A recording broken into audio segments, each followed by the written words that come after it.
আমাদের ইসলামী ঐক্য আন্দোলনের সম্মানিত সেক্রেটারি সহ অন্যান্য নেতৃবৃন্দ, মানে এই তাড়াহুড়ার জন্য আমি দুঃখিত। আমাদের এই যে আগের থেকে একটা প্রোগ্রাম দেওয়া ছিল দূরে, এখন না গেলে ওনাদের এখানে তো আর গ্যাস নেই, সমস্যা এটাই। তো ইসলামী ঐক্য আন্দোলন সহ আমরা রাজপথে বা আমাদের বিভিন্ন প্রোগ্রামে একসাথে আমরা আমাদের মনের একটা সংগঠন এবং অন্তর দিয়েই ভালোবাসি, ওনারাও আমাদেরকে ভালোবাসে।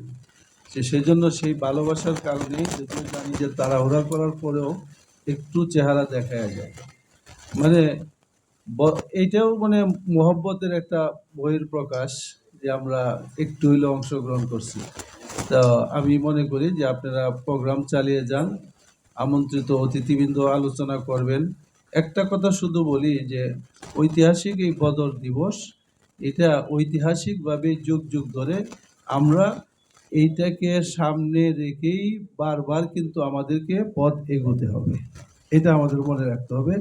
আল্লাহ রাব্বুল আলামিন তৌফিক দান করুন। আসসালামু আলাইকুম ওয়া রাহমাতুল্লাহ।